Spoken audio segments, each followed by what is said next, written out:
Deep in the quiet woods, an abandoned shack sits forgotten, its weathered boards barely holding together against the wind. Most people would walk past without a second glance. But Sarah Mitchell sees something different. 8 months pregnant and alone, she stands before this crumbling structure with nothing but determination and a worn tool belt. No construction experience, no help, just raw will and the knowledge that her baby deserves better than uncertainty. Over the coming weeks, she'll lift lumber that seems too heavy, hammer nails with hands that tremble from exhaustion, and push her body beyond what anyone thought possible. But what she discovers inside those rotting walls will change everything she thought she knew about this place. What secret was hidden in that shack that made all her suffering worthwhile? Sarah Mitchell's hands trembled as she fastened her father's leather tool belt around her waist, adjusting it to accommodate the 8-month swell of her belly. The worn leather smelled of sawdust and oil, familiar scents that brought tears to her eyes before she blinked them away. Frank Mitchell had worn this belt for 30 years, building homes across 3 counties, and now it was hers. 2 years since his heart attack, and some days the grief still caught her off guard, stealing her breath like a sudden winter wind. The tool belt hung heavy on her hips, weighted with a hammer whose handle bore the smooth polish of decades of use, a tape measure with faded numbers, and a collection of nails in various sizes. Her father had been meticulous about organization, everything in its proper pocket, and Sarah found comfort in maintaining his system. It was one of the few things she could still control. She stood in the gravel parking lot of Murphy's Hardware, having just spent the last of her carefully budgeted money on lumber, nails, and basic supplies. Tom Murphy himself had loaded the wood into the bed of her ancient pickup truck, his weathered face creased with concern as he watched her awkward movements. "You sure about this, Sarah?" Tom asked, not for the first time. "That shack's been empty since old Eleanor Hartman died back in the 70s. Probably not much left worth saving." Sarah adjusted the tool belt again and met his gaze. "It's got 4 walls and a roof. That's more than I have right now." Tom nodded slowly, understanding crossing his features. Small towns held few secrets, and everyone in Pinehaven knew that Marcus had left her 6 months ago when she told him about the pregnancy. They knew she'd lost her apartment 3 weeks later when the landlord sold the building. They knew she'd been sleeping in her car at the rest stop outside town, washing up in gas station bathrooms, eating granola bars and whatever Rita Thompson slipped her at the diner when she thought Sarah wasn't looking. "Your daddy would be proud," Tom said quietly. "Frank always said you had more grit than sense." It was meant as a compliment, and Sarah took it as one. Her father had taught her that hard work solved most problems, that a person's worth was measured in what they built, not what they inherited. He'd taken her to job sites since she was 6 years old, letting her hold nails, fetch tools, and eventually swing a hammer herself. She'd watched him frame houses, install cabinets, and repair sagging porches. She'd absorbed lessons without realizing she was learning: how to read a tape measure, how to check if something was level, how wood grain affected strength. But watching wasn't the same as doing, and Sarah knew her skills were rudimentary at best. She could hammer a nail straight, measure twice and cut once, and recognized quality lumber from cheap pine. Beyond that, she was venturing into unknown territory with nothing but determination and her father's old tools. "I'll figure it out," she said, more to herself than to Tom. "I'm sure you will." He handed her a receipt. "I put you down for net 30 terms. Pay when you can." Sarah's throat tightened. "Tom, I can't promise when that'll be. Didn't ask for promises. Your daddy's credit was always good here. Figure his daughter's is the same." He patted the truck's tailgate. "You need anything else, you come see me." The drive to the property took 40 minutes along increasingly narrow roads. Pinehaven sat in a valley between 2 mountain ranges in northern Montana, population barely 800, the kind of place where everyone knew everyone and strangers were noticed immediately. Sarah had grown up here, left for college in Missoula, returned when her father got sick, and stayed after he died because leaving felt like abandonment. Marcus had hated it here. Too small, too quiet, too far from anything that mattered. He'd worked remotely for a tech company in Seattle, counting the days until they could move somewhere with actual nightlife and decent restaurants. When Sarah got pregnant, he'd seen it as the final chain tying him to a place he despised. The day she showed him the positive test, he'd started packing. She pushed the memory away, focusing instead on the rutted dirt road that led to the property. Her father had kept the listing in a folder labeled Possibilities, along with dozens of other properties he'd dreamed of buying and renovating. After he died, Sarah had inherited the folder along with his tools, his truck, and about $15,000 after medical bills were paid. The listing was from 1998, yellowed and brittle. Charming cabin on 3 acres, needs TLC. Estate sale. Her father had written notes in the margins, good bones, and check foundation. He'd never made it out here to look at it, the property slipping into legal limbo when Eleanor Hartman's heirs couldn't be located. But 6 months ago, desperate and pregnant and rapidly running out of options, Sarah had contacted the county assessor's office. The property was still in limbo, taxes unpaid for decades, technically owned by the county but never auctioned because of unclear title issues. After weeks of bureaucratic navigation, she'd managed to file an adverse possession claim. Montana law required 7 years of continuous occupation, but the county attorney had been sympathetic. If she could make the property habitable and begin paying back taxes, they'd work with her on expedited ownership. It was a gamble, but she was out of safe bets. The truck lurched over a particularly deep rut, and Sarah felt the baby shift inside her, a firm press of what might have been a foot against her ribs. She rested one hand on her belly, feeling the movement beneath her palm. "Almost there, little one," she murmured. "Almost home." The word felt both premature and defiant. Home. She'd been homeless for 3 weeks, couch-surfing with friends until their sympathy wore thin, then sleeping in her car until even that felt unsustainable. The Montana spring was mild, but nights still dropped below freezing, and she'd wake shivering despite the sleeping bag, her back aching from the awkward position, her bladder demanding attention with increasing frequency. The road ended in a small clearing, and there it was. Sarah stopped the truck and sat for a long moment, engine idling, staring at what would either become her salvation or her greatest mistake. The shack was worse than she'd imagined and better than she'd feared. It was small, maybe 400 square feet, constructed from rough-hewn logs that had weathered to grey. The roof sagged dramatically in the middle, several boards missing entirely, and the single visible window hung at an angle, the glass long since shattered. The front door leaned against the frame rather than hanging properly, and the 2 steps leading up to it had rotted through completely. But it was standing. After 40-plus years of abandonment, through Montana winters and summer storms, the basic structure remained. Her father's voice echoed in her memory. "A building with good bones can be saved. It's the foundation and framing that matter. Everything else is just cosmetics." Sarah killed the engine and climbed out, every movement awkward with her shifted center of gravity. The afternoon sun filtered through the pine trees surrounding the clearing, creating patterns of light and shadow across the ground. Birds called from the branches, and somewhere nearby, water ran over rocks. The air smelled clean, sharp with pine sap and spring growth. She walked slowly toward the shack, her boots crunching on old pine needles and fallen branches. Up close, the damage was more evident. Rot had claimed the lower logs on the north side where water had been allowed to pool. The roof would need complete replacement, not just patches. The window frames would need rebuilding, the door rehung, the steps reconstructed. But the corner posts were solid. She pressed her hand against one, feeling its stability. The foundation stones, though shifted slightly by decades of freeze-to-thaw cycles, remained largely intact. The roof might sag, but it hadn't collapsed. The walls leaned inward, but hadn't fallen. Good bones indeed. Sarah walked around the perimeter, cataloguing damage, making mental lists of what needed immediate attention versus what could wait. The back of the structure revealed a surprise. Someone, probably Eleanor, had added a small extension, creating what might have been a bedroom or storage space.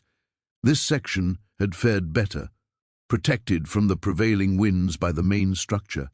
She completed her circuit and stood in front again, hands on her hips, studying the whole. Her father had taught her to see buildings as puzzles, each piece fitting together in logical sequence. You couldn't jump ahead, couldn't skip steps, foundation, then framing, then roof, then walls, then finishing. Each stage built on the previous, each requiring patience and precision. The baby kicked again, harder this time, and Sarah smiled despite her exhaustion. "You want to see inside?" "All right then." The door required careful maneuvering, but it scraped open wide enough for her to squeeze through. Inside, the single room was dim, afternoon light filtering through gaps in the roof and walls. The floor was a patchwork of boards, some solid, others spongy with rot. A cast-iron stove sat against one wall, rusted but possibly salvageable. The remains of a table and 2 chairs occupied the corner, and a few metal shelves still clung to the walls. Evidence of occupation lingered despite decades of abandonment. A chipped enamel cup on the shelf, a calendar from 1972 still hanging on the wall, forever frozen on June. A pair of work gloves, stiff with age, resting on the windowsill. Someone had lived here. Eleanor Hartman had made a life in this tiny space, alone with her daughter after fleeing whatever circumstances had driven her to such isolation.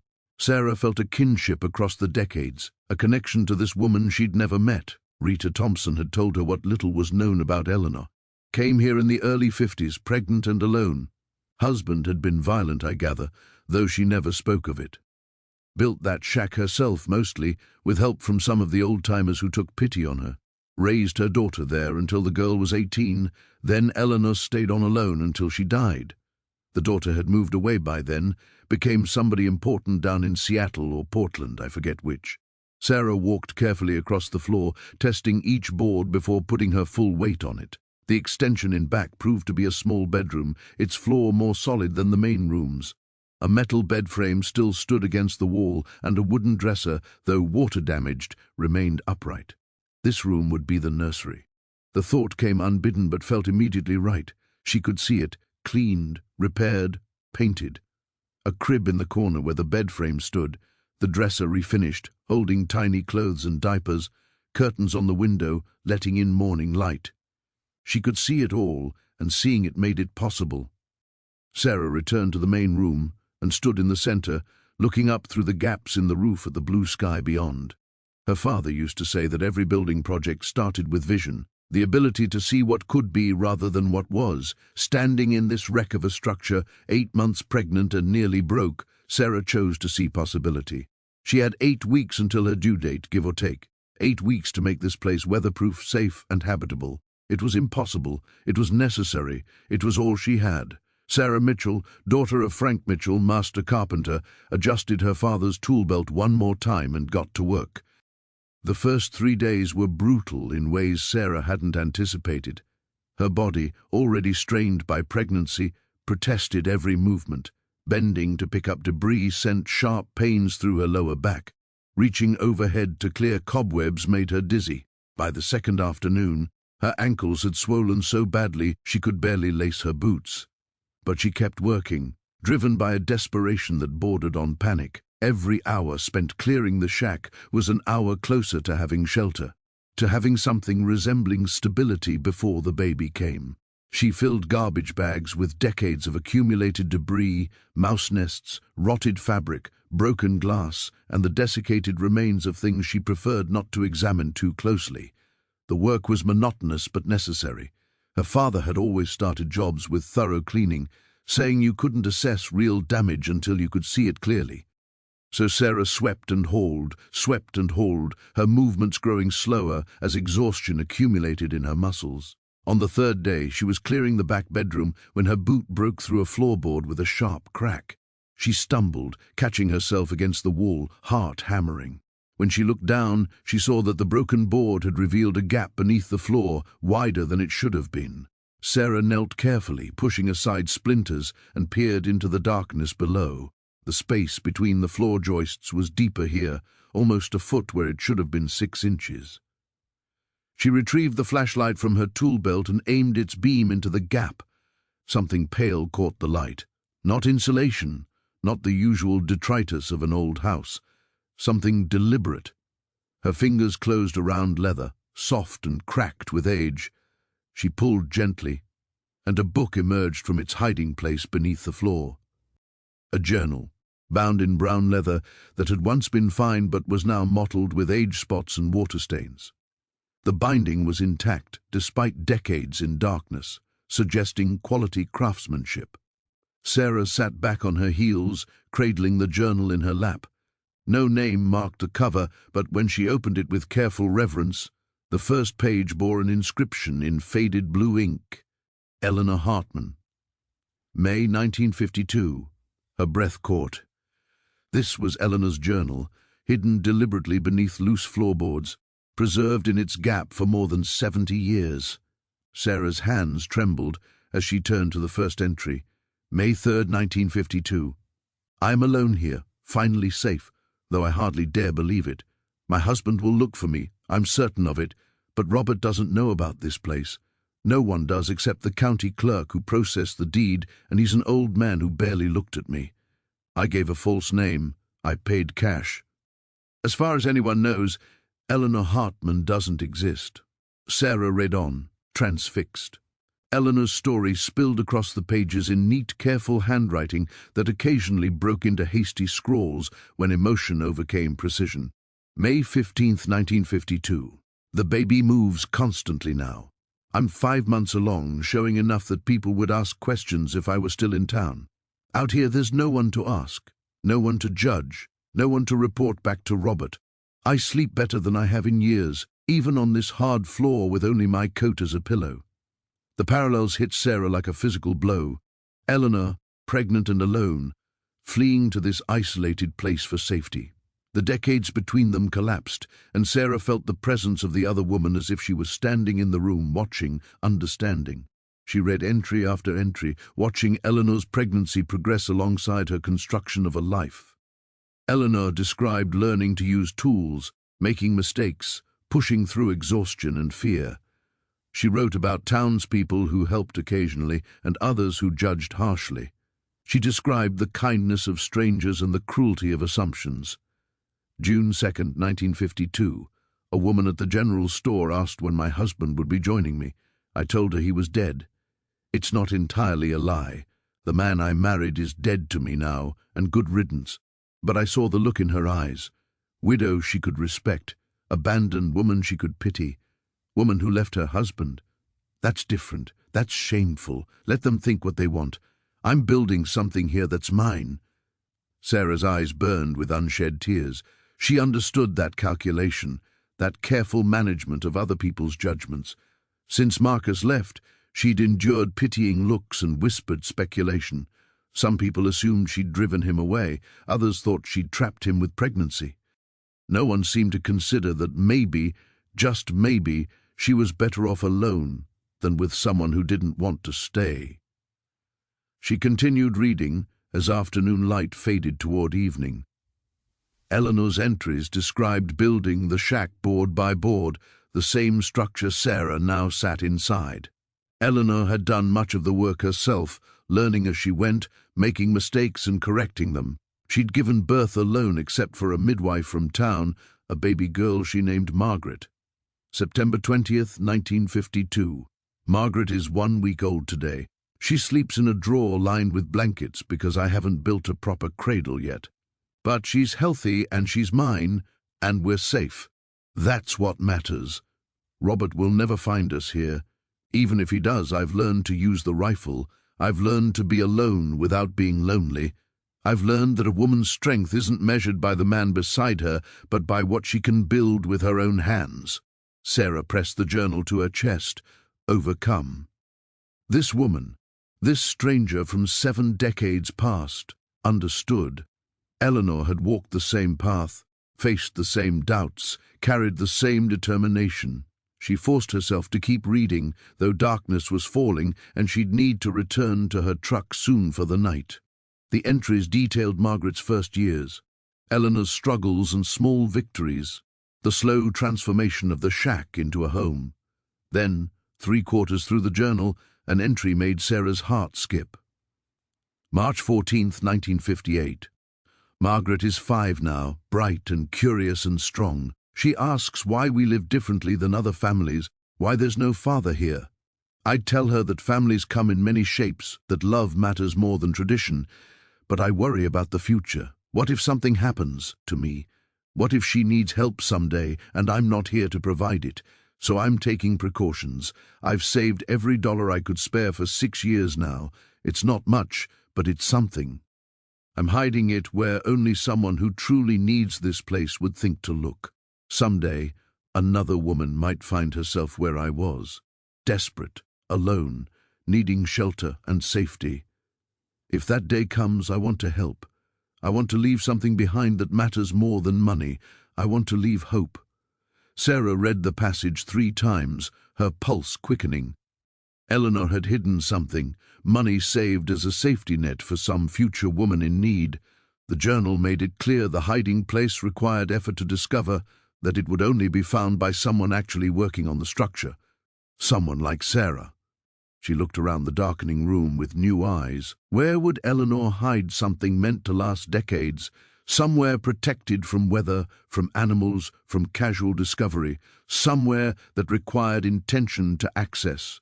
The answer came immediately, inside the walls. Eleanor had described doing finish work, installing the interior paneling that covered the log walls. She could have built a hidden compartment during that process, disguised it perfectly. Sarah stood, energized despite her exhaustion. She played the flashlight beam across the walls, looking for irregularities, seams that didn't quite match, anything suggesting a hiding place. But darkness made detailed inspection impossible, and her baby chose that moment to deliver a series of sharp kicks, reminding her that she hadn't eaten since morning. Reluctantly, Sarah tucked the journal carefully into her coat and made her way outside. The temperature had dropped significantly, her breath misting in the air. Stars spread across the clear sky in profusion impossible to see from town, the Milky Way a bright smear across the darkness. She climbed into her truck and started the engine, letting it warm while she read more of Eleanor's journal by dome light. The entries after the mention of hidden savings focused on daily life, on Margaret's education and growth, on the slow accumulation of security. Eleanor never mentioned the hiding place again, as if acknowledging it directly might jinx its purpose. The final entry was dated December 1972.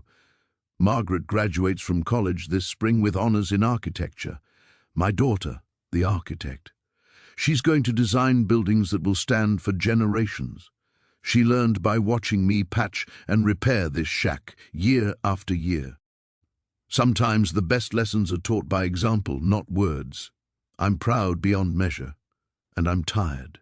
This old body has worked hard, but I've done what I set out to do. I built a home. I raised a daughter who knows her worth. I survived when everyone said I wouldn't. The gift I'm leaving is more than what can be seen. It's proof that we can endure anything. Sarah closed the journal, tears streaming down her face. Eleanor had died knowing she'd succeeded, knowing her daughter thrived. There was comfort in that, and inspiration too, but there was also a promise embedded in those words. The gift I'm leaving is more than what can be seen. Eleanor's hidden savings was out there, somewhere in the walls of the shack, waiting to be discovered by someone who needed it desperately. Sarah needed it desperately. She would find it. But first, she had to make this place safe enough to work properly. The roof leaked. The floor was treacherous, and winter's last gasps could still bring freezing temperatures. Tomorrow she would start repairs in earnest, and while she worked, she would search. The sky opened up at 3 in the morning. Rain hammered the truck's metal roof, jolting Sarah from uneasy sleep. She sat up awkwardly, disoriented and aching, and peered through rain-streaked windows toward the shack. Lightning flashed, illuminating the structure for a split second. In that brief light, Sarah saw the roof's center section collapse inward with a groan of surrender, boards splintering and falling into the interior. She watched helplessly as the storm destroyed hours of potential work, as water poured through the new opening, saturating everything inside. The journal lay safely in the truck with her, but everything else, all her supplies and hopes, sat exposed to the deluge. By dawn, the storm had passed, leaving behind a grey sky and steady dripping from every surface. Sarah approached the shack with her heart in her throat. The damage was worse than she'd feared. A 6-foot section of roof had given way completely, taking portions of the supporting rafters with it. Water had pooled across the floor, seeping into boards that were already compromised. The back bedroom, her planned nursery, had flooded through gaps in the walls. Sarah stood in the center of the wreckage, water soaking through her boots, and calculated the cost of repairs. The money Tom had extended as credit wouldn't cover this. She'd need new rafters, dozens of roof boards, proper tar paper, shingles. The floor would require replacement in several sections. She'd need help lifting beams she couldn't manage alone in her condition. It was too much. The sensible thing would be to walk away, to find some other solution, to admit that this dream was impossible. But Sarah thought of Eleanor, building this same structure 70 years ago, with even fewer resources and no safety net. Eleanor had survived. Her daughter had thrived. They'd made a life here against all odds. And somewhere in these walls, Eleanor had left a gift for precisely this moment, for a woman who needed help, for someone who refused to quit despite impossible odds. Sarah pulled the journal from her coat and read Eleanor's words again. The gift I'm leaving is more than what can be seen. She would find it. She would repair this damage. She would make this place a home. Some things were worth fighting for, even when the fight seemed unwinnable. Sarah returned to town that morning with a list written on the back of an envelope and dwindling hope. The storm damage required materials she couldn't afford and labor she couldn't physically manage alone. Her back ached with a deep, persistent throb, and the baby seemed to press directly on her bladder every time she shifted position. Tom looked up from his newspaper when she entered Murphy's Hardware, his expression shifting from greeting to concern as he took in her appearance. She knew she looked rough. Her clothes were damp from working in the wet shack. Her hair hung in tangled strands, and exhaustion had carved shadows beneath her eyes. "Storm hit you pretty hard?" he asked, setting aside the paper. 6-foot section of roof collapsed, took some rafters with it. Sarah handed him the list. "I need all of this, but I can only pay for about a third of it right now." Tom studied the list, his lips pursing. 2x6 rafters, roof boards, tar paper, shingles, brackets, more nails. He calculated mentally, then looked at her over his reading glasses. "Sarah, this is about $800 worth of materials." "I know." She forced herself to meet his gaze. "I can pay $250 now. The rest will take me a few months, maybe longer. If that's not acceptable, I understand. You've already been more than generous." Tom removed his glasses and cleaned them with his shirt hem, a gesture she recognized as his thinking pose. Her father had done business with Tom for 20 years, always paid on time, always treated fairly. That history meant something in a small town, but it only stretched so far. "Your daddy ever tell you about the time he fronted me materials for my daughter's wedding?" Tom asked. Sarah shook her head. "Had a bad year back in '03. Drought killed most folks' gardens, tourism was down, people weren't spending. Frank knew I was stretched thin, but my Katie was getting married and needed a proper reception. Your dad gave me everything I needed to build that pavilion in my backyard, told me to pay when I could. Took me 8 months, but I paid every penny." Tom put his glasses back on. "Point is, good people help good people. That's how communities work." "Tom, I can't promise when—" Didn't ask for promises. He began pulling items from the list, making notes. "I'll get this loaded up. You pay what you can, when you can. Frank's daughter isn't going to go without a roof over her head if I can help it." Sarah's eyes burned. "Thank you. I'll pay you back, I swear. I know you will. Now, these rafters are going to be heavy. You can't lift them in your condition. I'll have my nephew Jimmy bring them out this afternoon with my truck. He can help you get started on the framing." Pride warred with necessity. Sarah wanted to do this herself, to prove she didn't need help, that she was capable and strong and independent.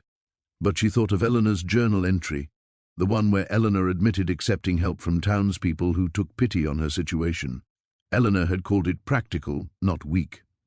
"I'd appreciate that," Sarah managed. Back at the shack, she pulled out her father's small notebook, the one he'd kept in his shirt pocket for 30 years. It was filled with his handwriting, sketches and measurements and building wisdom accumulated over decades. She'd found it in his truck after he died, couldn't bring herself to throw it away, and now she understood why. The notebook was a manual, a guide, a connection to everything he'd taught her. She flipped through pages, finding the section on roof framing. Her father's neat diagrams showed rafter placement, proper spacing, load calculations. He'd written notes in the margins. Always use 16-inch centers for Montana snow load and double-check square before securing. Sarah studied the sketches, comparing them to the damaged roof structure. She could see what needed to happen. The question was whether she could actually execute it. Jimmy arrived mid-afternoon, a lanky kid of about 20 with Tom's red hair and an easy smile. He unloaded the lumber with practiced efficiency, stacking it near the shack where Sarah indicated. When she tried to help, he waved her off. "Uncle Tom said you're doing the work yourself." "That true?" "That's the plan." Jimmy looked at the collapsed roof, then at Sarah's pregnant belly, then back at the roof. "No offense, but that seems like a pretty ambitious plan." "I'm aware." She picked up one of the rafters, testing its weight, heavy but manageable if she was careful. "I appreciate your help getting materials here. I could stick around, help you get those rafters up. I've done some framing work." Sarah's instinct was to refuse, but she looked at the damaged roof and did the math. Each rafter needed to be lifted, positioned precisely, and secured while maintaining proper spacing. Alone, that would take hours per rafter, assuming she could manage it at all. With help, the job became feasible. "All right," she said, "but I'm doing the measurements and final securing. I need to learn this." They worked until sunset. Jimmy proved to be patient and skilled, letting Sarah direct while offering suggestions when she struggled. Together, they replaced 3 of the 4 damaged rafters, Sarah using her father's notebook as reference while Jimmy provided muscle for the heavy lifting. "You're pretty good at this," Jimmy observed as Sarah checked measurements for the 3rd time before securing a rafter. "Most people I work with just eyeball it. My father used to say, measure twice, cut once." Then he'd add, "And if you're Sarah, measure 3 times, because she's stubborn and won't ask for help if she messes up." She smiled at the memory. He was right. Sounds like a good dad. The best. They finished the 4th rafter as darkness fell. The roof still needed boarding and shingling, but the structural integrity was restored. Sarah stood back, examining their work with tired satisfaction. It was progress, real and measurable. Jimmy packed up Tom's tools and headed for his truck. At the door, he paused. "I'm usually free on weekends if you need help with the heavy stuff. Uncle Tom said to tell you there's no charge for labor, just consider it neighborly."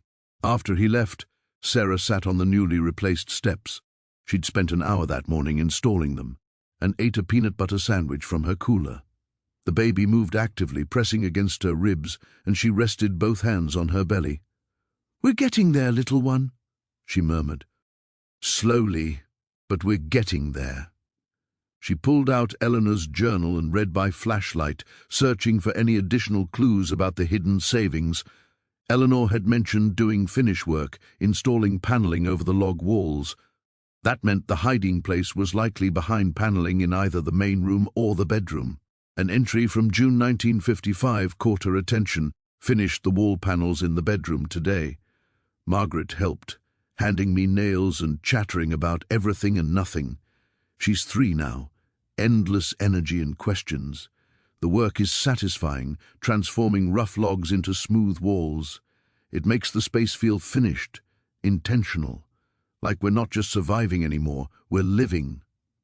The bedroom.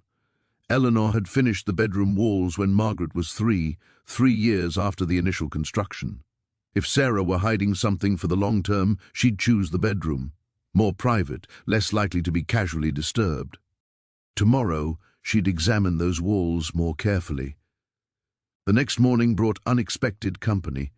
Sarah was preparing to start roofing when an old pickup, even more battered than hers, pulled into the clearing. A woman in her 60s climbed out, carrying a large basket covered with a checkered cloth. "You must be Sarah Mitchell," the woman called. I'm Rita Thompson, run the diner in town. Sarah recognized the name, if not the face. Tom mentioned you? Tom mentions everyone. Small town privilege. Rita climbed the new steps with approval. These are solid. You do good work. Thank you. Rita set the basket down and pulled back the cloth, revealing containers of food. Fried chicken, potato salad, fresh rolls, and what looked like apple pie. The scents made Sarah's mouth water. She'd been living on peanut butter, granola bars, and whatever cheap items she could stretch across multiple meals. I heard you were out here doing this alone, Rita said. Figured you could use some proper food. Growing a baby takes fuel. Sarah's throat tightened. I can't pay. Did I ask for payment? I cook too much anyway, always have. My late husband used to say I cooked like I was feeding an army instead of 2 people. Rita's smile was warm, but her eyes were assessing, taking in Sarah's appearance with concern. When's the last time you ate something that wasn't from a gas station? I manage. That wasn't the question. Rita began unpacking containers. Sit down and eat. You look about ready to fall over. Sarah wanted to argue, but the smell of that fried chicken overrode her pride. She sat on the steps and accepted the plate Rita handed her. The first bite was so good she almost cried. Rita settled beside her, watching with satisfaction. I was a single mother too, long time ago now, but I remember what it's like. The exhaustion, the worry, wondering if you're going to make it through. How did you manage? Stubbornness mostly, and accepting help when it was offered, which took me longer to learn than it should have. Rita gestured at the shack. Tom says you're rebuilding this place yourself. That's ambitious for anyone, let alone a woman 8 months pregnant. I don't have much choice. There's always choices. Some are just harder than others. Rita was quiet for a moment. I heard your husband left. Ex-husband. Well, soon to be. Papers are filed. His loss. Any man who walks away from his child isn't much of a man at all. Sarah had heard variations of this sentiment from several people, always delivered with sympathy that felt uncomfortably close to pity. But Rita's tone was matter-of-fact, stating an obvious truth without emotional weight. You'll do fine without him, Rita continued. Better, probably. One parent who's present beats 2 when one doesn't want to be there. She stood, brushing crumbs from her jeans. I'll be back in a few days with more food. And if you need anything, work in town, place to shower, whatever, you come see me at the diner. Understand? I can't keep accepting. Yes, you can. That's how this works. People help people. Someday, when you're on your feet and someone else needs help, you pass it forward. Rita paused at her truck. You remind me of someone. Woman who used to live here years ago, before your time, Eleanor something. She was stubborn too, insisted on doing everything herself until she nearly worked herself to death. Finally figured out that accepting help doesn't make you weak, makes you smart. After Rita left, Sarah sat for a long time thinking about Eleanor, about pride, about the difference between independence and isolation. She'd been so focused on proving she could do this alone that she'd almost missed the point. The goal wasn't to suffer alone. The goal was to create a home for her child. If that meant accepting help, then maybe that was wisdom rather than weakness. She spent the afternoon boarding the roof, working methodically with her father's voice in her head, guiding each decision. The physical labor felt good, despite her exhaustion, purposeful and productive. Each board nailed into place was progress, tangible proof that she was moving forward. By evening, half the roof was boarded. Tomorrow she'd finish the boarding, then begin the tar paper and shingles. The work was progressing faster than she'd dared hope, partly because of Jimmy's help with the heavy rafters, partly because her skills were improving with practice. That night she read more of Eleanor's journal by lamplight in her truck. The entries from 1955 through 1960 detailed Margaret's childhood, Eleanor's struggles to earn money through sewing and occasional carpentry work, and the slow accumulation of savings. One entry made Sarah pause. I've hidden away $40 this month. It's taken me 6 years to save nearly $500. Not much by some standards, but a fortune for us. Someday this might save someone's life. Someday a woman will find it when she needs it most, and she'll know she's not alone. She'll know that others have walked this path and survived. $500 in 1960 money. Sarah did rough mental math. Adjusted for inflation, that could be $4,000 or $5,000 in today's money. Enough to finish the shack completely. Enough to provide a real cushion for after the baby came, if she could find it. Sarah closed the journal and looked at the dark shape of the shack against the starlit sky. Tomorrow, after finishing the roof, she'd begin searching the bedroom walls systematically. Eleanor's gift was in there somewhere, waiting to be discovered across the decades. She thought of Eleanor's words, "She'll know she's not alone." For the first time since Marcus left, since she'd lost her apartment, since this whole impossible situation began, Sarah didn't feel alone. She felt connected to something larger than herself, part of a chain of strong women who refused to quit when life got hard. Eleanor had survived. Margaret had thrived, and Sarah would too. She had to. The alternative was unthinkable. The photograph slipped from between the journal pages on a Thursday morning, fluttering to the truck's floor like a leaf. Sarah retrieved it carefully, holding the aged paper by its edges. The black and white image showed a woman in her 40s standing beside a young girl of perhaps 8 or 9. Behind them, the shack stood complete and well-maintained, smoke rising from its chimney, curtains visible in the windows. Eleanor and Margaret. It had to be. The woman's face showed the same determination Sarah had come to recognize in the journal entries, and the girl's smile was bright with unguarded happiness. They stood close together, the woman's hand on the girl's shoulder, both looking directly at the camera with expressions of quiet pride. Sarah studied the photograph for a long time, memorizing details. The shack in the image bore little resemblance to the wreck she'd found. The logs had been chinked properly, the roof was straight and solid, window boxes held flowers, and the steps looked sturdy. This was the completed vision, proof that transformation was possible. She propped the photograph against the dashboard where she could see it while working. A reminder, a goal, a promise across time. The roof took another 3 days to complete. Sarah worked steadily, applying tar paper in overlapping sections, then securing shingles row by row. The repetitive work became meditative, her hands moving with increasing confidence. Jimmy stopped by Saturday morning and helped with the ridge cap, the trickiest part requiring 2 people for proper alignment. "You've got a good eye for this," he said as they finished. "Everything's square and tight. Most first-timers end up with wavy lines. I had a good teacher."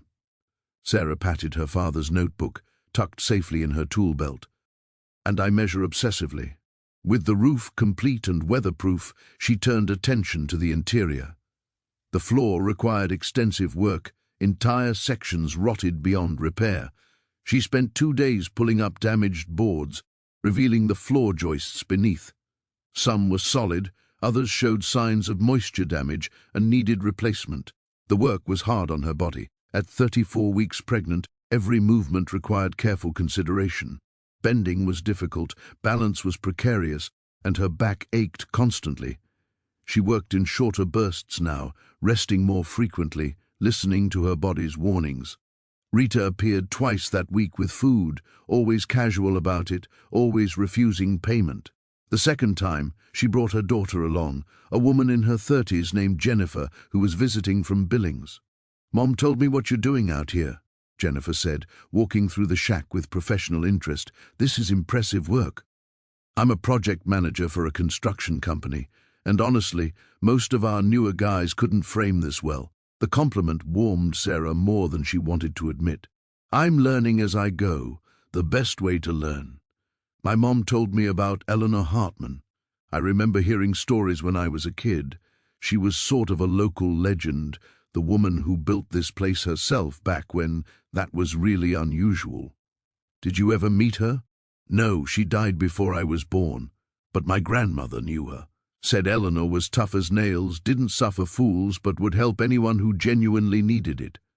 Jennifer studied the photograph Sarah had propped on the windowsill. "Is this her?" "Her and her daughter Margaret. Margaret became an architect, I think. Big firm in Seattle. Funny how that works, growing up in a place like this and then designing skyscrapers." After they left, Sarah returned to the floor work with renewed energy. She'd replaced half the damaged boards when a truck she didn't recognize pulled into the clearing. A teenage boy climbed out, lanky and uncertain, looking around as if making sure he had the right place. "You're Sarah?" he called. "That's me."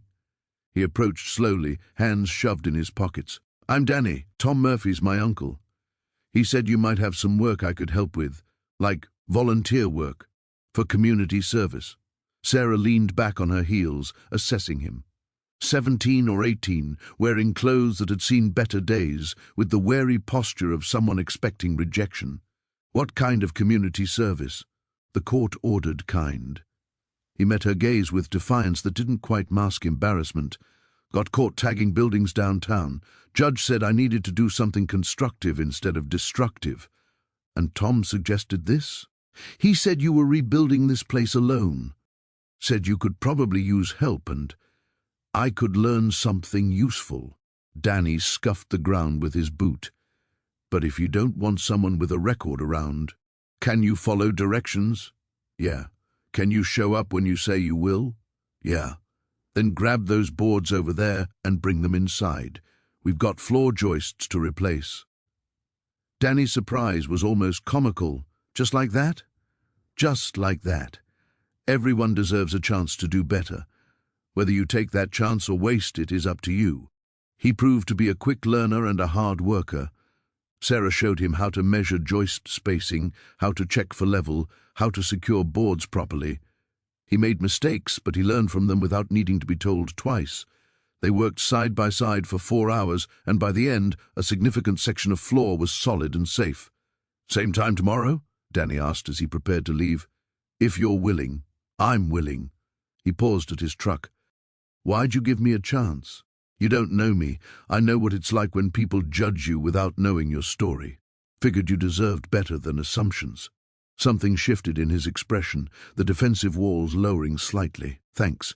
After he left, Sarah sat on the new floor section they'd installed, feeling the solid boards beneath her, and thought about second chances and fresh starts. Danny was running from mistakes. She was running from a failed marriage and lost stability. Eleanor had been running from abuse and judgment. Different circumstances, same fundamental need, a place to rebuild. That evening, she finally began searching the bedroom walls systematically. Using a stud finder borrowed from Tom, she mapped the wall's interior structure, looking for anomalies. The logs formed the exterior, but Eleanor had installed interior paneling, creating a gap between wood surfaces. The north wall showed nothing unusual. The east wall, where the window was installed, revealed only the expected framing, but the south wall, the one shared with the main room, showed an irregularity. A section about 3 feet wide registered differently on the stud finder, suggesting additional material or a gap in the usual pattern. Sarah examined the paneling closely. The boards were tongue and groove pine, fitted tightly together with no obvious seams or breaks. But one section, when she pressed against it, gave slightly more than the surrounding areas. Not loose, just marginally more flexible.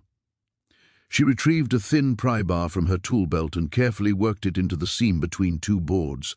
The wood resisted, then released with a soft crack.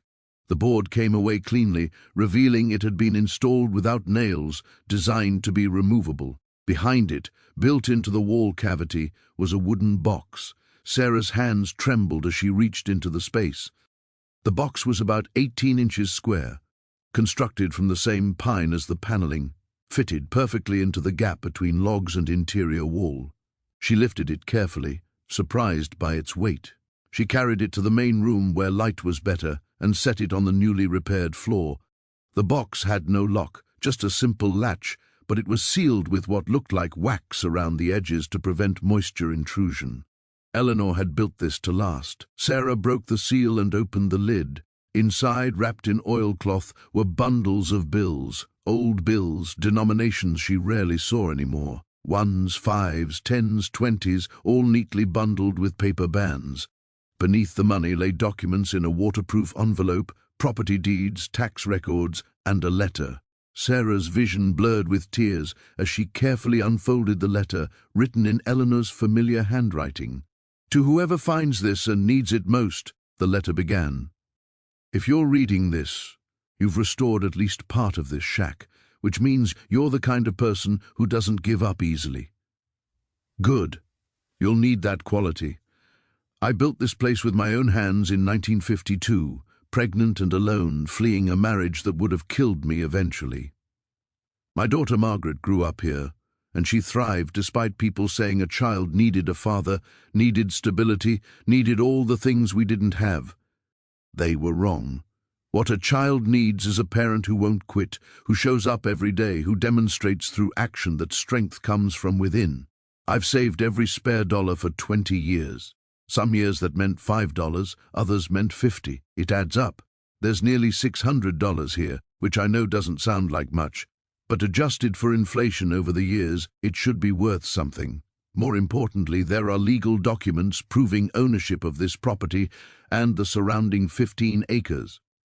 When I bought this land in 1952, I could only afford the 3 acres the shack sits on.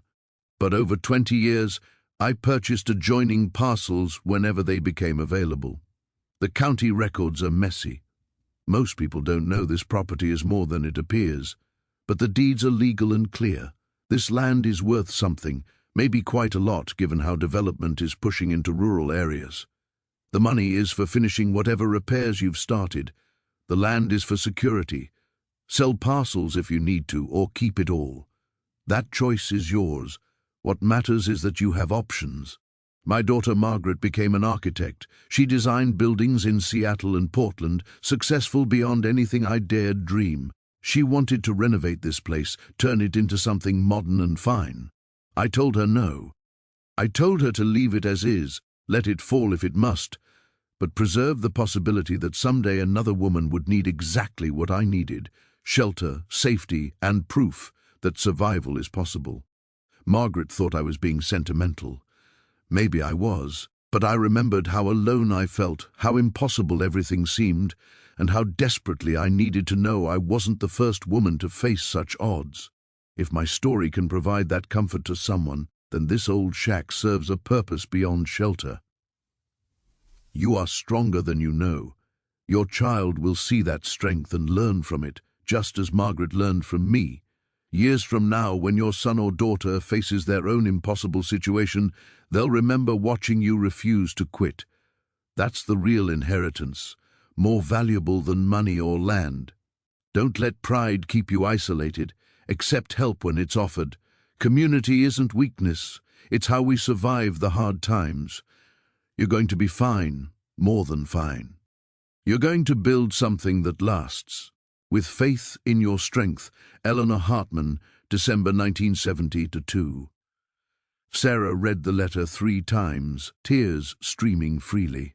Eleanor had written this shortly before she died, her final act ensuring the property and savings would help someone in desperate need. The gift was precisely calibrated, enough money to make a real difference, land deeds providing genuine security, and words offering hope across decades. She counted the money carefully. $617 in early 1970s currency. She'd need to research exact values, but even conservative estimates suggested this could be worth $5,000 or $6,000 in today's money. Combined with the land value, Eleanor had left a genuine fortune. More importantly, she'd left proof that Sarah's struggle wasn't unique, that other women had faced similar odds and prevailed. The isolation Sarah had felt, the sense of being alone in an impossible situation, dissolved in the face of Eleanor's reaching hand across time. Sarah carefully returned everything to the box except the letter, which she folded and tucked into her father's notebook. 2 guides now, her father's technical wisdom and Eleanor's emotional encouragement. Between them, she had everything she needed. Danny returned the next morning and worked beside her installing more flooring. She didn't tell him about the discovery, not yet. The money would need to be handled carefully, probably exchanged through a collector or bank for modern currency. The land deeds would require legal verification. These were tasks for later, after she'd processed the magnitude of the gift. "You seem different today," Danny observed during a water break. "Happier, maybe. I found something I'd been looking for. Turns out it was exactly where it needed to be." "That's cool." He hesitated. "Can I ask you something?" "Sure." Why are you doing all this? Like rebuilding this place alone when you're about to have a baby? Couldn't you just find an apartment or something? Sarah considered how to answer. Because I need to know I can. Because my child deserves to grow up seeing what determination looks like. Because sometimes the hard way is the only way that teaches us what we're capable of. Danny nodded slowly. My dad left when I was 10. My mom worked 3 jobs trying to keep us afloat. I used to think she was weak for struggling instead of just giving up and asking for help. Now I think maybe she was the strongest person I knew. Is she still around? Yeah, working 2 jobs now instead of 3. I sent her photos of what we're doing here. She said to tell you she's proud of someone she's never met. Sarah's throat tightened. Tell her the feeling's mutual. They returned to work, the rhythm of hammer and saw filling the afternoon. By evening, the entire floor was solid and level, ready for finishing. Sarah stood in the center of the main room, looking around at what had been accomplished. Solid roof, intact walls, safe floor. The bones were good now. Everything else was refinement. She thought of Eleanor's words, "You're going to build something that lasts." She already had. Sarah drove to the county courthouse on Monday morning with Eleanor's documents carefully stored in a protective folder. The baby had been particularly active all night, making sleep difficult, and she felt the exhaustion deep in her bones. But this couldn't wait. She needed to verify the land deeds, understand exactly what Eleanor had left her, and determine the legal path to claiming ownership. The clerk's office was quiet, just one woman behind the counter sorting through files. She looked up as Sarah entered, her professional smile faltering slightly when she took in Sarah's very pregnant state. "Can I help you? I need to verify some property deeds. They're old, from the 1950s through 1970s. Sarah placed the folder on the counter. "I'm trying to establish clear ownership." The clerk, whose nameplate read Michelle Torres, opened the folder and began examining the documents. Her expression shifted from routine interest to focused attention as she studied each deed. "These are for parcels along Old Timber Road?" "Yes." The original purchase was 3 acres in 1952, then additional parcels over the next 20 years. Michelle pulled up records on her computer, cross-referencing the deed numbers with current tax records. Her fingers paused on the keyboard and she frowned. "Can you wait here a moment? I need to get my supervisor." Sarah's stomach clenched. "Is there a problem?" "I'm not sure yet. Just wait here, please." She disappeared into a back office, leaving Sarah standing at the counter with mounting anxiety. Through the window behind the counter, she could see Michelle talking to an older man, both of them looking at a computer screen with serious expressions. 10 minutes passed. 15. Sarah shifted her weight, easing the pressure on her lower back, and tried not to imagine worst-case scenarios. Maybe the deeds weren't valid, maybe someone had contested ownership, maybe Eleanor's careful planning had a fatal flaw. The supervisor emerged with Michelle, carrying a thick file. He was in his 60s, grey-haired and official-looking, with reading glasses perched on his nose. "Miss Mitchell? I'm Robert Chambers, County Assessor. Can you tell me where you got these documents?" Sarah explained about the shack, about Eleanor, about finding the hidden box. Chambers listened without interrupting, his expression unreadable. "And you've been living on the property, making repairs?" "Yes. I filed an adverse possession claim 6 months ago. The county attorney said if I could make it habitable and begin paying back taxes, we could work toward ownership." Chambers nodded slowly. "What you've found here is quite remarkable. These deeds are all legitimate and properly recorded. Eleanor Hartman did indeed purchase these parcels over a 20-year period. However, there's something you need to understand about what this means." He spread a map across the counter, highlighting specific sections. "This original 3 acres here, where the shack sits. Then this 5-acre parcel purchased in 1958. This 4-acre section from 1963. And 3 more parcels acquired between 1968 and 1971. Total of 15 acres, just as the documents indicate. That's good, right? It means the deeds are valid. The deeds are valid. But Miss Mitchell, do you understand what this land is worth?" Chambers pointed to the map. This entire area has been targeted for development. A company out of Billings has been trying to assemble a large enough parcel to build a resort complex. They've purchased most of the surrounding properties over the last 5 years. Sarah's pulse quickened. What does that mean for this property? It means your 15 acres right in the middle of their planned development is the missing piece they need. Conservative estimate, based on what they've paid for comparable parcels, this land is worth somewhere between $400,000 and $500,000. The number hung in the air like something physical. Sarah gripped the counter edge, her knees suddenly weak. That can't be right. I'm afraid it is. In fact, I'm surprised no one's approached you yet. The development company has been quite aggressive about acquiring property in that area. Chambers pulled another document from his file. There's more. Eleanor Hartman's daughter, Margaret Hartman, filed paperwork before she died in 2020, creating a trust specifically for this property. Are you aware of that? Sarah shook her head, unable to speak. The trust stipulates that ownership passes to any woman who restores the shack and chooses to make it her home. Margaret anticipated that someday someone would need exactly what her mother once needed.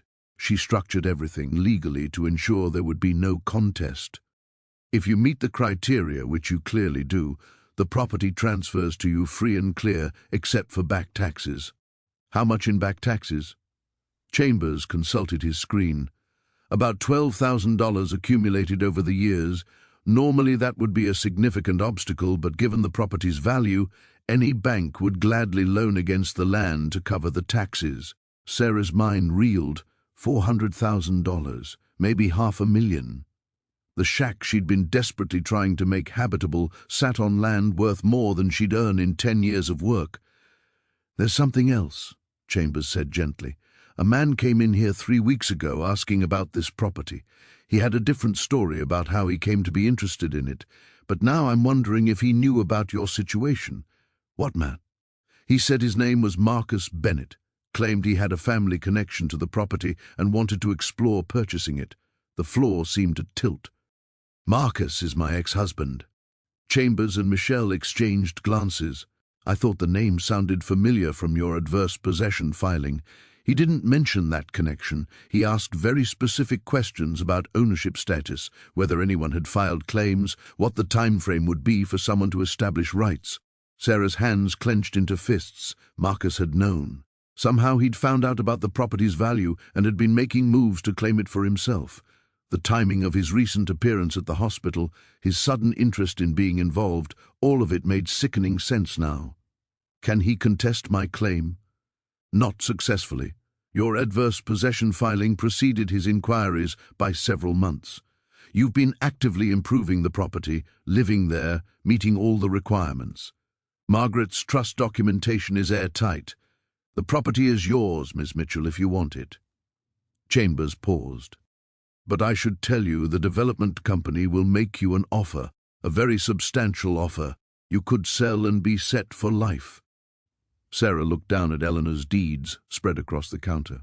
She thought of the journal entries, of Eleanor's determination to preserve this place for someone who needed it, not someone who wanted to profit from it, but someone who needed shelter, safety, a fresh start. The trust specifies the property goes to someone who chooses to make it her home, Sarah said slowly, not someone who plans to sell it. That's correct. If you sell within 5 years, the property would revert to a charitable trust Margaret established. After 5 years, you're free to do whatever you want with it. 5 years, Sarah would have to live on the property, make it her genuine home, raise her daughter there for 5 years before she could access the financial windfall. Margaret had been clever, ensuring Eleanor's vision was honored while still providing eventual financial security. What happens if I refuse to sell even after 5 years? Chambers smiled slightly. Then you'd own some very valuable land that no one could force you to give up. But you should know the development company has lawyers and resources. They'll make your life difficult, pressure you, probably offer increasingly large sums. Sarah gathered the deeds carefully, placing them back in the protective folder. My father used to say that what you can buy isn't worth as much as what you build. Eleanor built this place with her own hands because she needed it. I'm restoring it for the same reason. That's worth more than money. Even $500,000? even $500,000. Sarah met his gaze steadily. What do I need to do to finalize ownership? Chambers walked her through the process. File updated documentation with the trust paperwork, pay the back taxes, maintain residence and improvements for the required period. It would take a few weeks to process completely, but given the clear documentation and her established adverse possession claim, there would be no legal obstacles. One more thing, Chambers said as Sarah prepared to leave. Your ex-husband also asked about timber rights and mineral rights for the property. Just so you're aware, those transfer with the land. If there's valuable timber or any mineral deposits, they belong to the property owner. Sarah nodded, absorbing this additional layer of complexity. Marcus had been thorough in his research, looking for every angle to profit from land he had no legitimate claim to. As she drove back to the shack, her mind churned through implications and possibilities. The hidden money was helpful, but it paled beside the land's true value. Eleanor and Margaret had left her not just security but genuine wealth, if she was willing to honor their terms. But more disturbing was Marcus's involvement. He'd been investigating the property weeks before showing up at the hospital. His sudden interest in their daughter wasn't paternal instinct awakening. It was calculated strategy, positioning himself to claim a share of valuable assets through parental rights. Sarah pulled into the clearing and sat in the truck, looking at the shack with new eyes. This wasn't just shelter anymore, it was the center of a conflict between honoring legacy and grasping opportunity, between building a life and selling it for profit. The baby kicked hard, as if offering an opinion. Sarah rested both hands on her belly and made her choice. We're staying, she said aloud. This is our home. Whatever comes next, we face it here. She climbed out of the truck and walked to the shack, running her hand along the solid wall she'd helped repair. Eleanor had built this place as refuge. Margaret had preserved it as legacy. Sarah would defend it as home. Let Marcus come with his lawyers.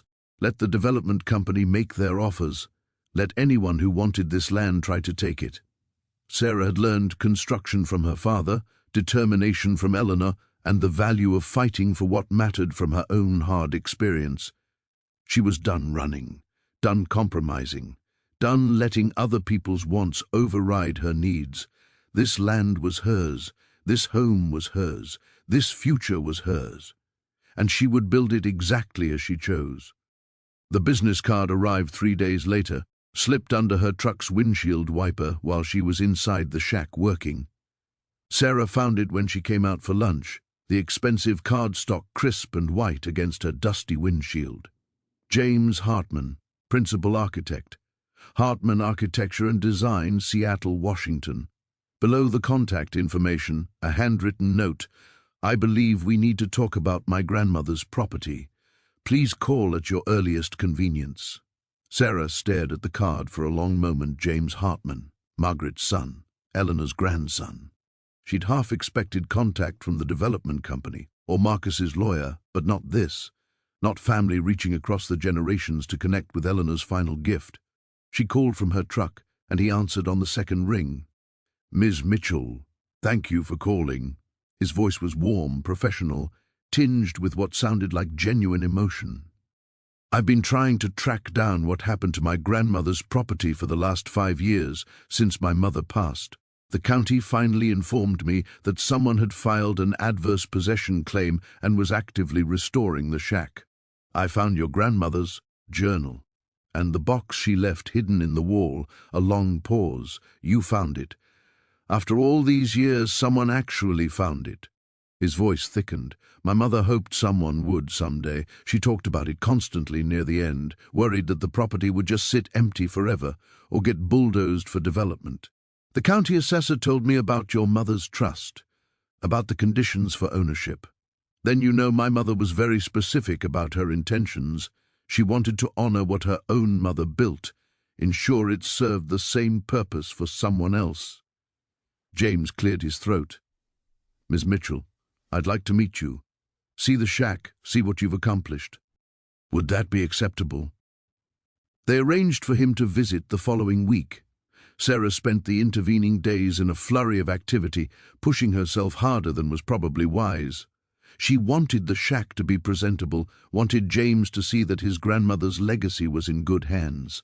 Danny continued showing up every afternoon, and together they made remarkable progress. They installed insulation in the walls, hung new drywall in the bedroom, and began the delicate work of refinishing the original wood floor in the main room.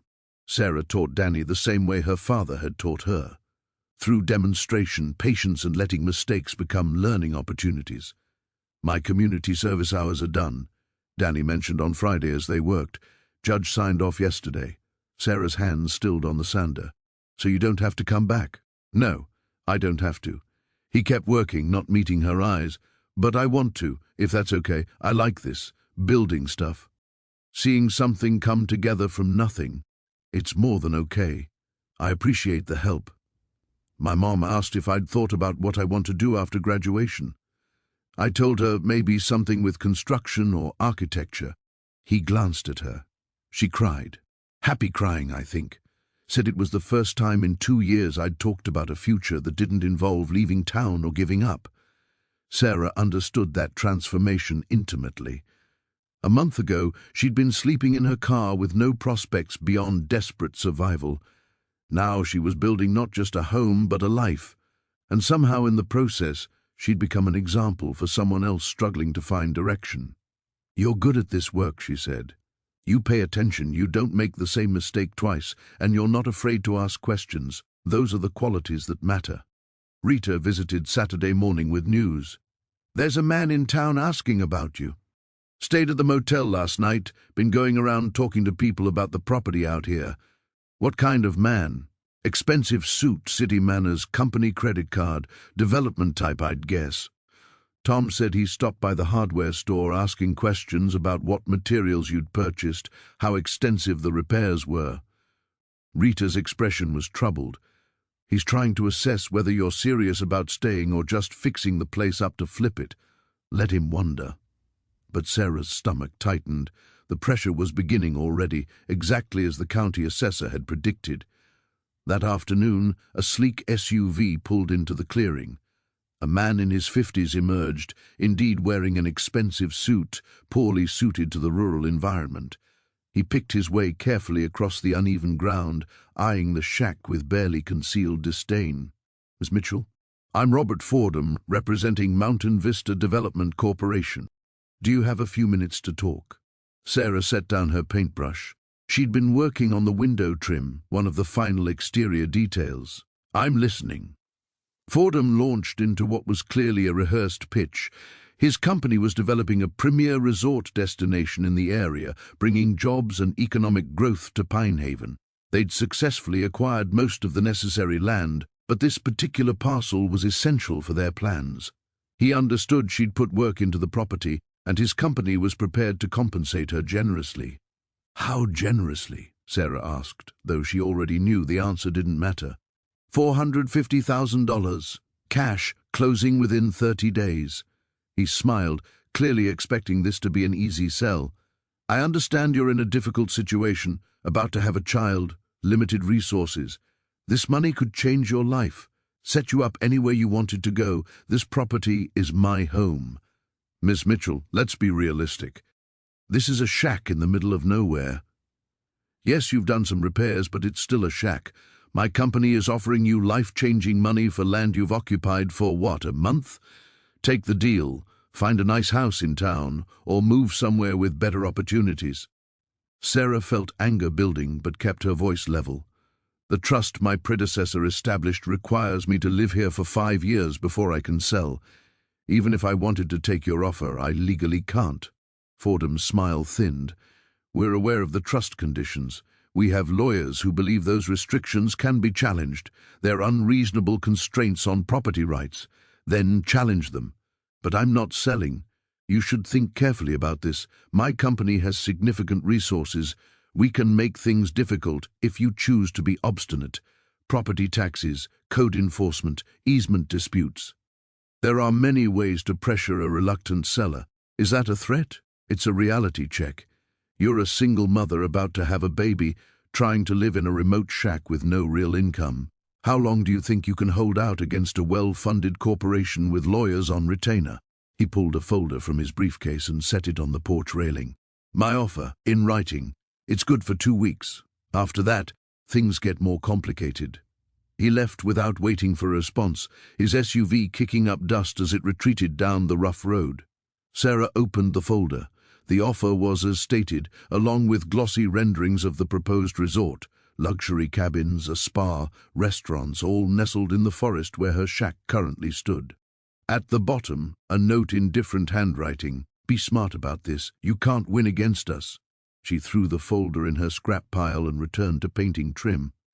James Hartman arrived on Tuesday afternoon, driving a sensible sedan that handled the rutted road better than it had any right to. He was a distinguished man in his early 60s, with his grandmother's eyes and his mother's careful way of observing before speaking.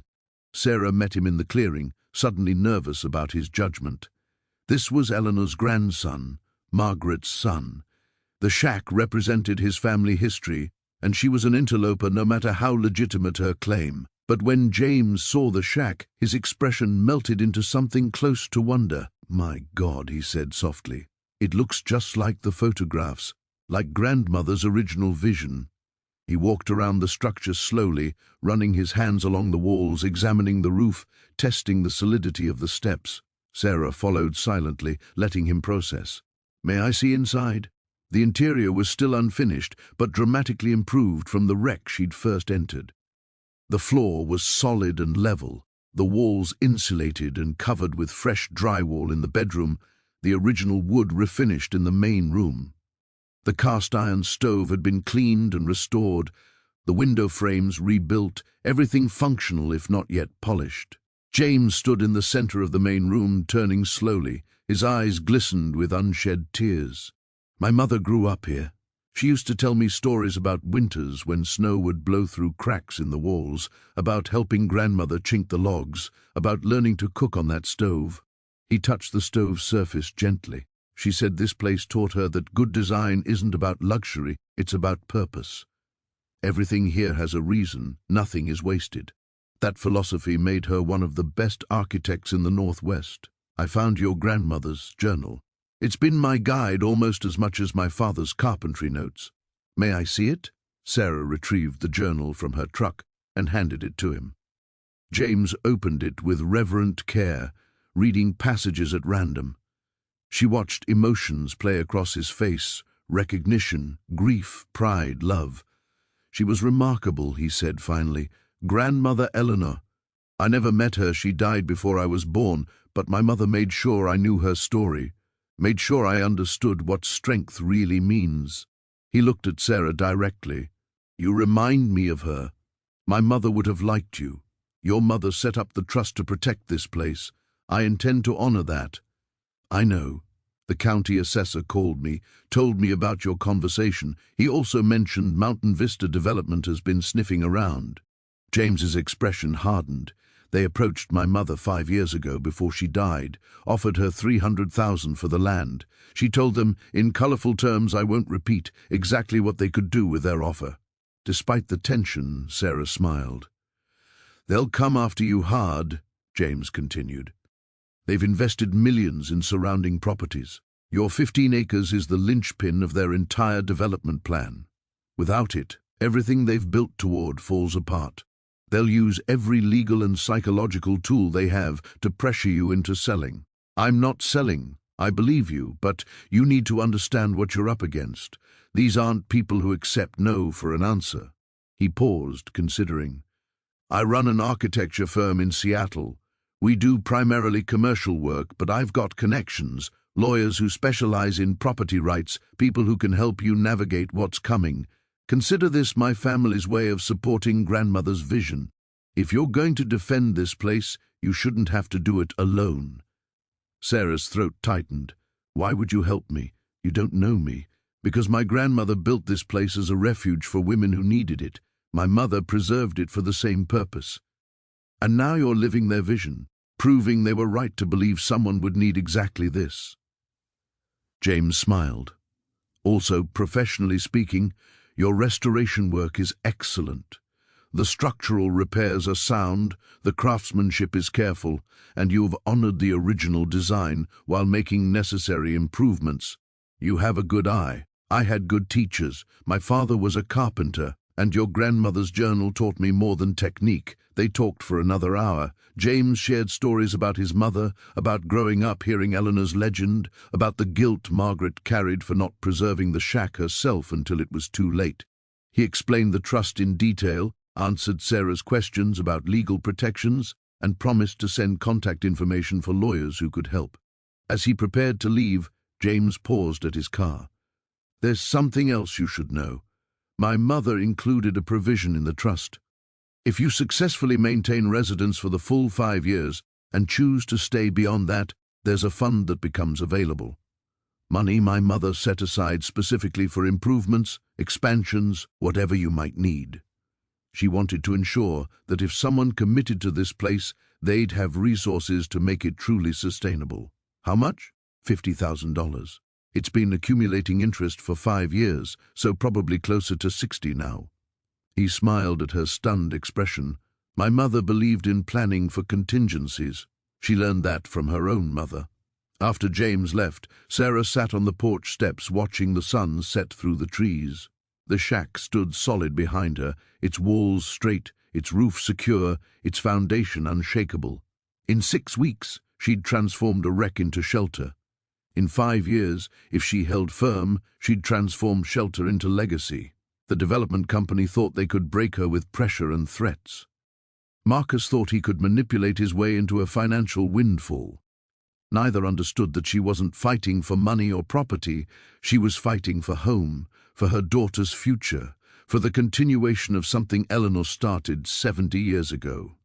Sarah placed both hands on her belly, feeling the baby's movements, strong and insistent. "We've got a fight ahead of us, little one. But we're not alone. We've got Eleanor's strength, Margaret's wisdom, and a whole community backing us up." The baby kicked hard, as if agreeing. Sarah smiled and stood, ready for whatever came next. Labor began at 2 in the morning, 3 weeks before her due date.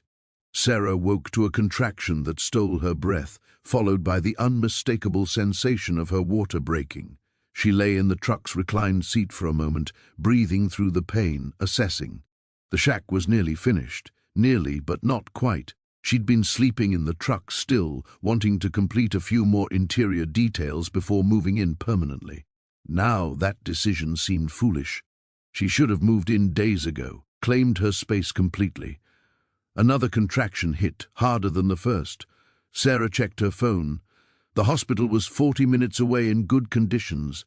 At this hour, on dark mountain roads, it might take longer. She needed to leave now. She drove carefully, hands tight on the wheel, breathing through contractions that came with increasing frequency. The road seemed longer than usual, each rut and bump sending jolts through her body. Halfway to town, her phone rang. Marcus. She ignored it. He called twice more before finally leaving a voicemail. Sarah didn't listen to it. Whatever he wanted could wait. Right now, nothing mattered except getting safely to the hospital. Rita met her in the emergency entrance, alerted by a text Sarah had managed to send between contractions. The older woman took charge immediately, wheelchair and paperwork and steady reassurance as nurses whisked Sarah to labor and delivery. "You're doing fine," Rita said, walking beside the wheelchair. "Just fine. I called James Hartman like you asked. He's driving down from Seattle, should be here by morning." Sarah had given Rita emergency instructions weeks ago, half joking that she'd probably need backup when the time came. Now she was grateful for that foresight. James had become an unlikely ally, checking in weekly, providing guidance on both construction and legal matters. He deserved to know Eleanor's legacy was about to continue into another generation. The labor was long and difficult.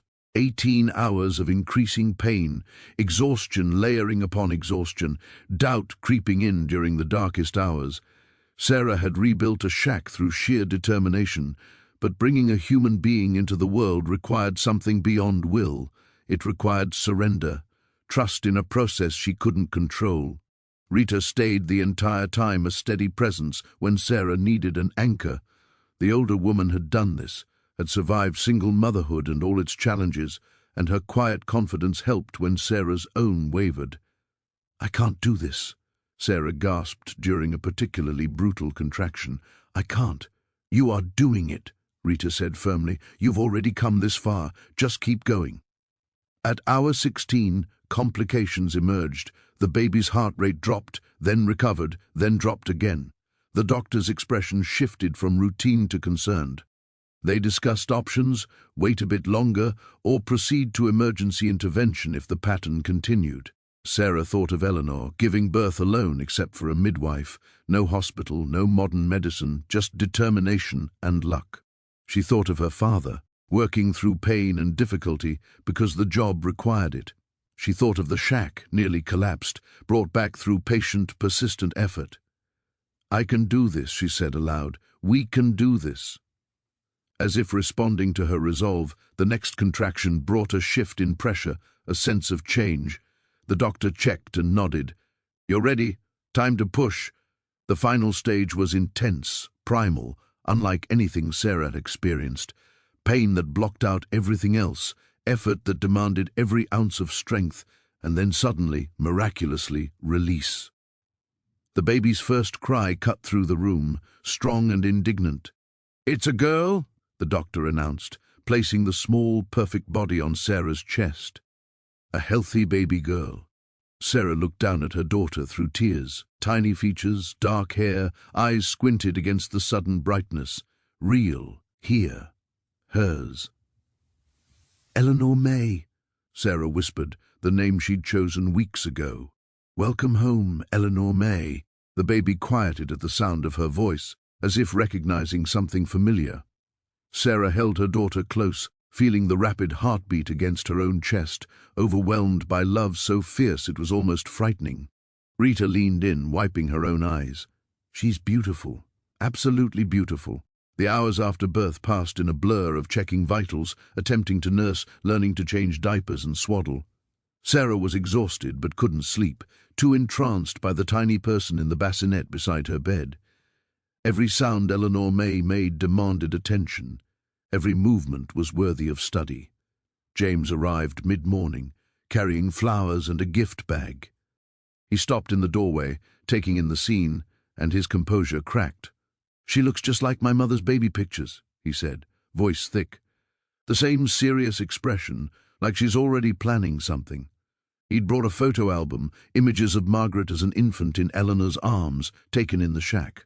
The parallels were striking, different eras, same determined set to the jaw, same alert eyes.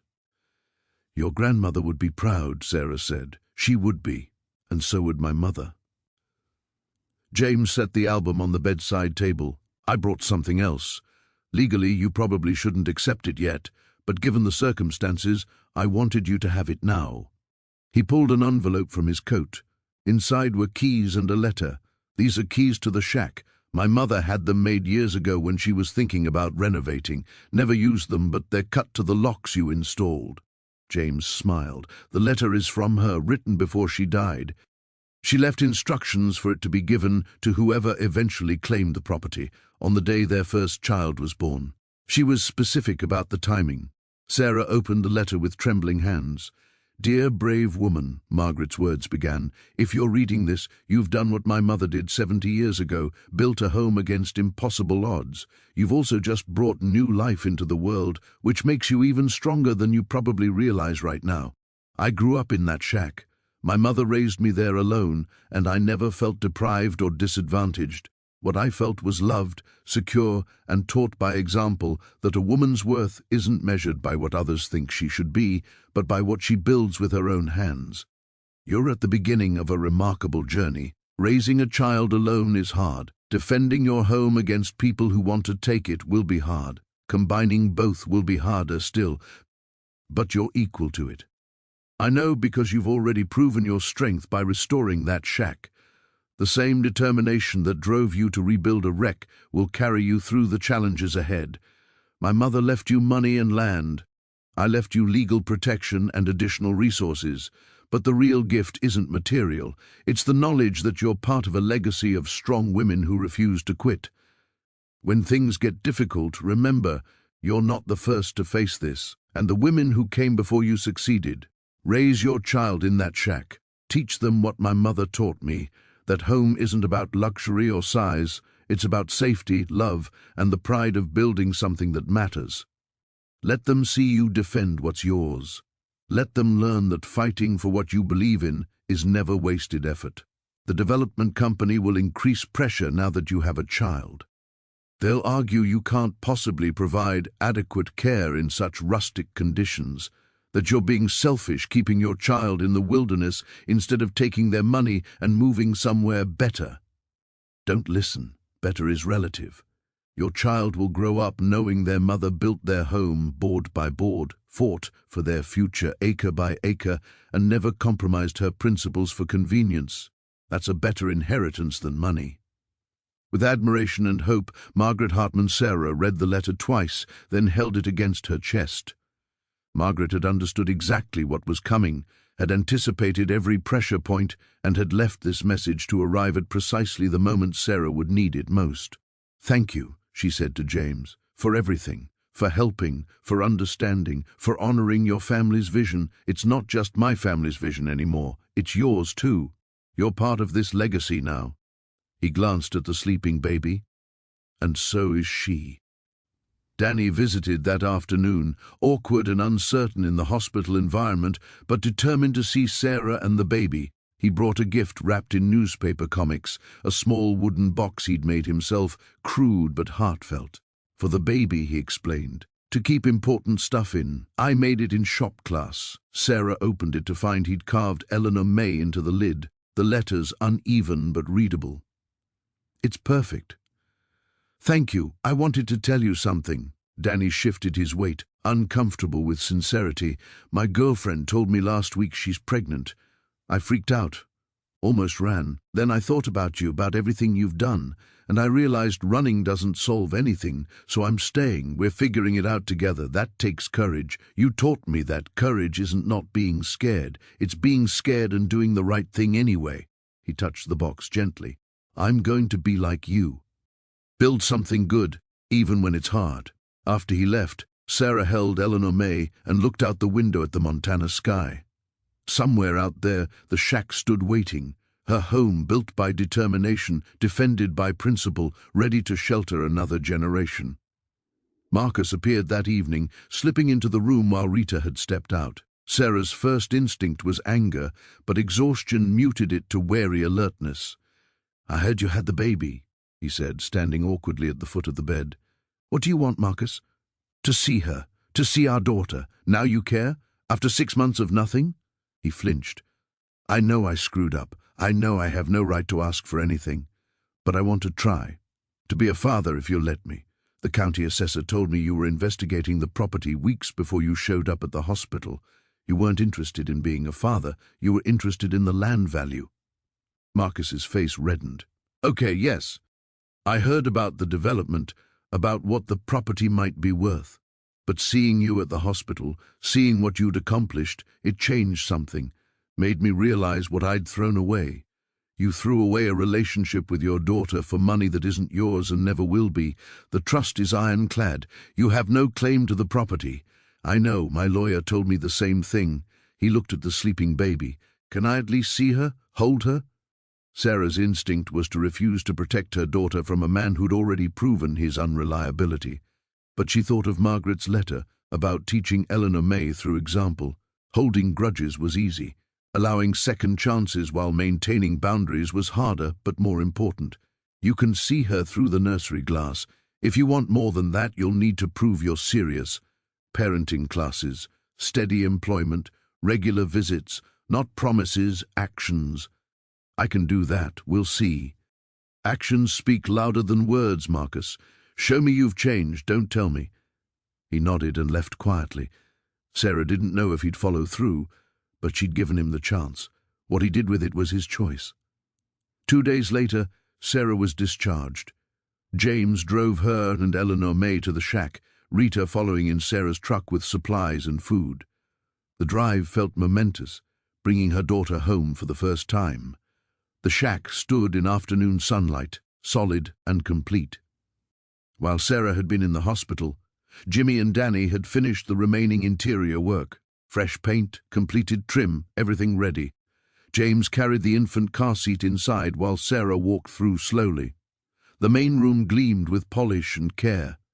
The bedroom held a crib Danny had assembled, the dresser refinished and stocked with baby supplies Rita had organized. Curtains hung in the windows, rugs covered the floors. The cast-iron stove radiated warmth. It was home. Real, finished, perfect. Sarah placed Eleanor May's car seat gently on the floor and looked around at what she'd built. 6 weeks ago, this had been a wreck. Now it was a home, ready to shelter and protect, just as Eleanor had intended. She'd be proud, James said quietly, both of them, my grandmother and mother. They'd be so proud. Sarah picked up her daughter and walked to the window, showing her the forest beyond. This is home, Eleanor May. This is where you'll grow up, where you'll learn that we build our own futures. This is where we start. The baby yawned, unimpressed by the significance, and Sarah laughed. Some battles were won with drama. Others were won simply by refusing to quit, by building something good one board at a time, by showing up every day and doing the work. Sarah had won hers. And now the real work of living began. 6 months passed like water over stones, steady and shaping. Spring turned to summer, and the forest around the shack exploded with life. Sarah sat on the porch she'd rebuilt, Eleanor May sleeping against her chest in a wrap, and watched the morning sun filter through pine branches. The shack had become more than shelter. It was home in the truest sense, filled with the sounds of daily life, Eleanor May's coos and cries, the creak of floorboards, the hiss of the stove on cool mornings. Sarah had added touches over the months, small improvements that made the space uniquely theirs. Shelves held books and baby supplies. Photographs lined the walls, including the one of Eleanor and Margaret that had guided her vision.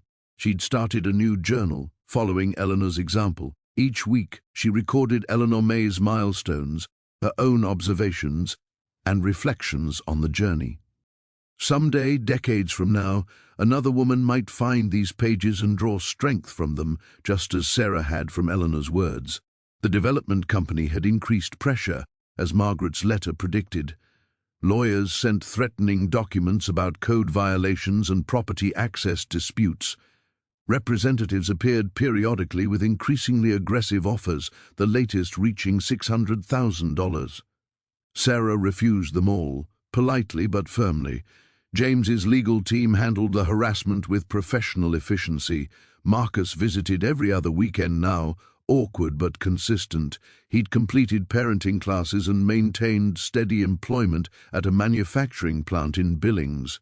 His relationship with Eleanor May was tentative, but he showed up, which was more than Sarah had expected. She maintained strict boundaries, but allowed the possibility of redemption through demonstrated change. Danny stopped by most afternoons, often bringing his girlfriend Emma and their newborn son. He'd enrolled in community college, studying architecture part-time while working construction. James had offered him an apprenticeship starting the following summer, a path toward the future Danny had barely dared imagine months ago. Rita came weekly with food and wisdom, having appointed herself as honorary grandmother. Her presence filled gaps Sarah hadn't realized existed, providing the kind of maternal guidance she'd lost when her own mother passed years ago. The land around the shack had become Sarah's workshop and livelihood. She'd begun crafting custom furniture from reclaimed wood, selling pieces online with modest success. The work allowed her to stay home with Eleanor May while building something of value, honoring both her father's carpentry legacy and Eleanor's self-reliance. On this particular morning, Sarah opened her journal to a fresh page and began writing. Eleanor May is 6 months old today. She rolled over for the first time yesterday, so proud of herself. She has your great-great-grandmother's determination already, refusing to quit until she succeeded. The shack stands solid. The forest provides peace. Our community provides support. We have everything we need and most of what we want. That's more than enough. Someday you'll ask why we live here, in this small place, when we could have taken the money and gone anywhere. I'll tell you what Eleanor taught me, that what you build matters more than what you buy. That home isn't about size or luxury, it's about safety, love, and the pride of creating something with your own hands. You come from a line of strong women who faced impossible odds and refused to quit. Eleanor built this place when everyone said she couldn't. Margaret preserved it when others would have sold. I restored it when the smart choice was to walk away. And someday, you'll face your own impossible choice. And you'll remember that you come from women who build rather than surrender. This is your inheritance, not money or land, though those matter too. Your real inheritance is the knowledge that you're capable of more than you think, that asking for help is strength, not weakness, and that the hardest paths often lead to the most meaningful destinations. Welcome home, Eleanor May. This is where your story begins. Sarah closed the journal and looked out at the clearing. The photograph Eleanor had left showed this exact view, the shack solid against the forest, smoke rising from the chimney. 70 years separated the two images, but the essence remained unchanged, a refuge built by determination, a home created from nothing but will and work. James was right. She was part of the legacy now. Eleanor had begun it, Margaret had protected it, and Sarah had restored it. Eleanor May would carry it forward, adding her own chapter to a story that would outlast them all. The baby stirred, making small sounds that would soon become demands for attention. Sarah adjusted the wrap and stood, heading inside to begin the day's ordinary tasks, feeding, changing, the endless work of caring for an infant. But there was nothing ordinary about any of it. Every moment was building something that would last, creating a life that mattered, proving that impossible was just another word for not yet done. The shack stood solid, the future stretched bright, and Sarah Mitchell, daughter of Frank, inheritor of Eleanor's legacy, mother to Eleanor May, was finally truly home.